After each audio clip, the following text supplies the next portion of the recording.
Experience has taught us that men will not adopt and carry into execution measures best calculated for their own good, without the intervention of a coercive power. During this period, so many important events have occurred, and such changes in men and things have taken place, as the compass of a letter would give you but an inadequate idea of.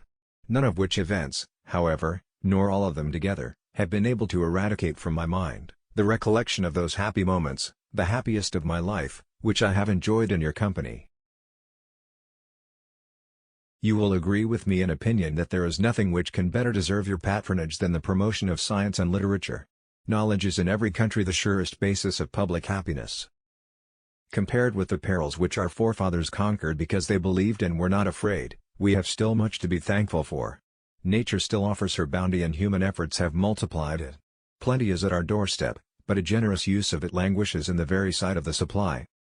I rejoice in a belief that intellectual light will spring up in the dark corners of the earth, that freedom of inquiry will produce liberality of conduct, that mankind will reverse the absurd position that the many were made for the few. May the children of the stock of Abraham, who dwell in this land, continue to merit and enjoy the goodwill of the other inhabitants, while every one shall sit under his own vine and fig tree, and there shall be none to make him afraid. A small knowledge of human nature will convince us, that, with far the greatest part of mankind, interest is the governing principle, and that almost every man is more or less, under its influence.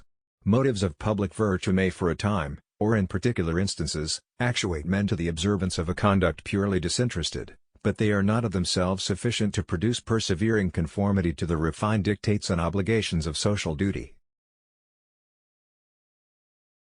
Few men are capable of making a continual sacrifice of all views of private interest, or advantage, to the common good.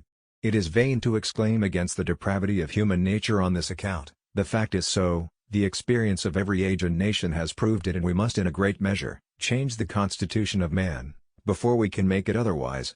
No institution, not built on the presumptive truth of these maxims, can succeed. Though, in reviewing the incidents of my administration, I am unconscious of intentional error, I am nevertheless too sensible of my defects not to think it probable that I may have committed many errors. Whatever they may be, I fervently beseech the Almighty to avert or mitigate the evils to which they may tend.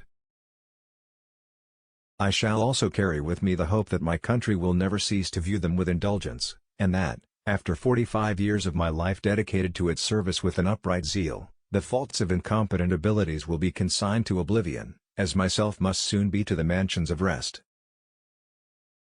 Relying on its kindness in this as in other things, and actuated by that fervent love towards it, which is so natural to a man who views in it the native soil of himself and his progenitors for several generations, I anticipate with pleasing expectation that retreat in which I promise myself to realize, without alloy,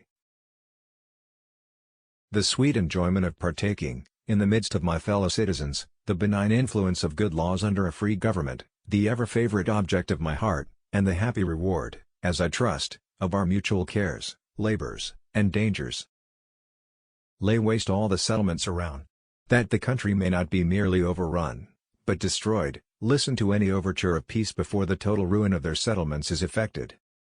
If to please the people, we offer what we ourselves disapprove, how can we afterwards defend our work? Let us raise a standard to which the wise and honest can repair. The rest is in the hands of God. It is best to be silent, for there is nothing more certain than that it is at all times more easy to make enemies than friends.